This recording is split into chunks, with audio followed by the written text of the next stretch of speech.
वजारत हज ने हज ट्रेनिंग के मुतालिक कुछ अहम खबरें दी हैं, हम आप लोगों को बताएंगे। हज ट्रेनिंग कहाँ दी जाएगी, कौन देगा, कितने मुअल्लिम होंगे, कितने मकामात पर दी जाएगी, और हज ट्रेनिंग से पहले हम क्या चीज़ें साथ लेकर जाएं, उसको कैसे महफूज करें।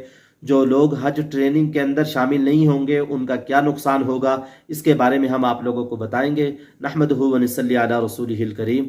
मुहतरम नाज़रीन, वजारत हज ने ये ऐलान कर दिया ईद के फ़ौरन बाद इंशाअल्लाह हज ट्रेनिंग का आगाज़ किया जाएगा, और ये ट्रेनिंग 122 मकामात पर आप लोगों को दी जाएगी, और इसमें 40 के करीब मुअल्लिमीन होंगे जो आप लोगों को ट्रेनिंग देंगे, जो आप लोगों को हज के मुतालिक बताएंगे। आप लोगों ने कहाँ जाना है, मक्का में कहाँ रहना है, मदीना में कहाँ रहना है, मिना में क्या करना है, मुज़दलिफ़ा में क्या करना है, अरफात में क्या करना है, सफ़ा मरवा की सई कैसे करनी है, इस तरीके से आप लोगों ने इहराम कहाँ से बांधना है, आपकी फ़लाइट कब होगी, इसके मुतालिक आप लोगों को आगाह किया जाएगा। और वजारत हज ने दूसरी बात ये की है कि इस ट्रेनिंग के अंदर आप सब लोगों ने शामिल होना है। कोई आदमी इस ट्रेनिंग को हल्का समझकर छोड़ ना दे, बल्कि सब लोग इसमें शरीक हों। और तीसरी चीज़, ये जो ट्रेनिंग आप लोगों को दी जाएगी, पहले मुज़ाफ़ात और छोटे छोटे कस्बों में दी गई थी, अब ये जो ट्रेनिंग है ये आप लोगों को किसी बड़े शहर के अंदर आना पड़ेगा, वहाँ आप लोगों को ये ट्रेनिंग दी जाएगी, और आप लोग इस ट्रेनिंग के अंदर ज़रूर शामिल हों। और जो लोग इस ट्रेनिंग के अंदर शामिल होंगे उनको सर्टिफिकेट भी दिया जाएगा, जो शामिल नहीं होंगे उनको नहीं दिया जाएगा। जैसे कि आप लोग जानते हैं 2023 के अंदर भी बहुत सारे लोग रह गए थे, इसलिए कि उनके पास सर्टिफिकेट नहीं था, उन लोगों ने ट्रेनिंग हासिल नहीं की थी। लिहाजा मैं आप लोगों से कहूँगा इस ट्रेनिंग के अंदर आप लोगों ने ज़रूर शामिल होना है, और इस ट्रेनिंग को महफूज भी करना है, याद भी करना है। और आप लोगों को मशवरा ये दूंगा, इस ट्रेनिंग से पहले एक कापी पेंसिल आप लोग साथ लेकर जाएं। अगर आप खुद नहीं लिखना जानते, अपने बेटे को, भाई को या किसी दोस्त को उसको कहें कि जो ट्रेनिंग के चीज़ें बताई जाएं, जो आप लोगों को समझाया जाए, उसको महफूज कर लें। अगर आप लिखने पर कासिर हैं, लिख नहीं सकते, तो आप लोग इसको मोबाइल के अंदर महफूज कर लें, आप लोग इसकी वीडियो बना लें, आवाज़ रिकॉर्डिंग कर लें, इसको अपने पास महफूज कर लें। जब आप लोग घर आ जाएं, अगर लिखा हुआ है तो उसको 5-7 मरतबा पढ़ लें। अगर आप लोगों ने इसकी रिकॉर्डिंग की है तो उसको 5-7 मरतबा जब आप सुनेंगे तो आप लोगों के दिल में उतर जाएगा। अरबी का कायदा है, इज़ा तकर्ररा तकर्ररा फिल क़ल्ब। जब किस चीज़ का बार बार तकरार किया जाता है वो दिल में उतर जाती है।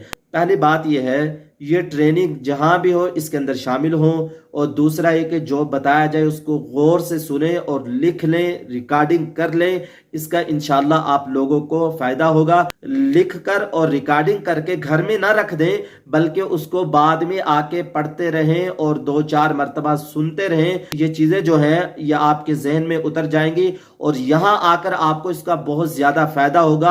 आप लोग हमें दुआएं देंगे। और वजारत हज ने यह भी कहा है कि हो सकता है कि आपका इम्तिहान भी हो सकता है, जो आपको ट्रेनिंग दी गई है कि आपको याद भी है या नहीं याद। तो लिहाजा आप लोगों को इसलिए बार बार कह रहा हूं, जो बताया जाए उसको आप लिख लें, रिकॉर्डिंग कर लें, महफूज कर लें। बाद में जब आपने लिखा होगा, रिकॉर्डिंग की होगी, तो आप जब भी आपका दिल चाहेगा हज में क्या क्या बताया तो आप फौरन देख लेंगे, आपके जहन में सारी चीज़ें महफूज रहेंगी। और इस तरीके से जो उन्होंने बताया कि आप लोगों को सर्टिफिकेट दिया जाएगा, उसको भी आप महफूज रखें, क्योंकि जब आप लोगों को फ्लाइट के बारे में बताया जाएगा, जब आप लोग रवाना होने लगेंगे, वो सर्टिफिकेट देखा भी जाएगा। अगर आपके पास नहीं होगा तो आपको परेशानी होगी। और इसके साथ साथ ये भी बताया कि आप लोग अपने मोबाइल में पाक ऐप, नुस्क ऐप जो है उसको भी डाउनलोड कर लें, इसको सीख भी लें। इसके चलाने का तरीका क्या है, ये बहुत अहम चीज़ें हैं। अगर आपको चलाना नहीं आती तो आप किसी से सीख लें। और इसके अलावा ये भी बताया 9 मई से 9 जून तक हज की फ्लाइट जाएगी, लेकिन कौन कहां से जाएगा इसके बारे में भी खबर कंफर्म नहीं आई। जब आएगी इंशाल्लाह आप लोगों को बता देंगे। इस तरह जो गर्दन तोड़ बुखार है, पोलियो की जो वैक्सीन है, वो हज के कैंप से आप लोग लगवाएं। प्राइवेट कहीं से ना लगवाएं, एक वक्त में एक ही लगती है। प्राइवेट से आपने लगवा ली तो वो काबिल कबूल नहीं होगी। लिहाजा वैक्सीन का आपको सर्टिफिकेट भी दिया जाएगा, और आप लोगों ने वैक्सीन जो लगवानी है वो हज के कैंप से ही लगवानी है।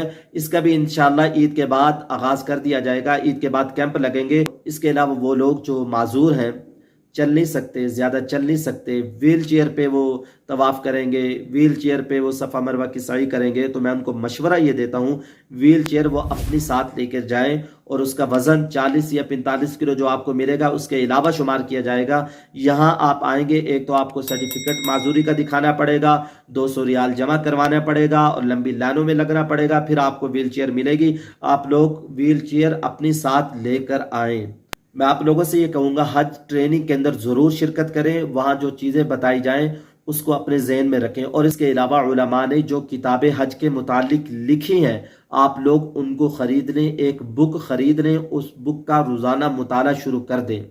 حج کے فرائض کتنے ہیں، مینا میں کیا کرنا ہے، مزدلفہ میں کیا کرنا ہے، احرام کیسے باندھنا ہے، احرام میں کیا پابندیاں ہیں، احرام میں کیا کر سکتے ہیں کیا نہیں کر سکتے، تلبیہ کب پڑھنا ہے، کہاں پڑھنا ہے، تو اس کا ہم کتاب سے مطالعہ کرتے رہیں، علماء سے پوچھتے رہیں۔ اور ایک کتاب ہے اس کے بارے میں آپ لوگوں کو بتاتا ہوں، وہ یہ کتاب ہے رفیق حج، مفتی تقی عثمانی صاحب کے بھائی نے لکھی ہے۔ اس کتاب کا آپ ضرور مطالعہ رکھیں، حج کے سفر میں بھی ساتھ لے آئیں، اور ابھی سے اس کو 5-6 مرتبہ پڑھ لیں گے، آپ کے ذہن میں بہت سارا انشاءاللہ مواد جمع ہو جائے گا، آپ دعائیں دیں گے۔ السلام علیکم ورحمۃ اللہ وبرکاتہ۔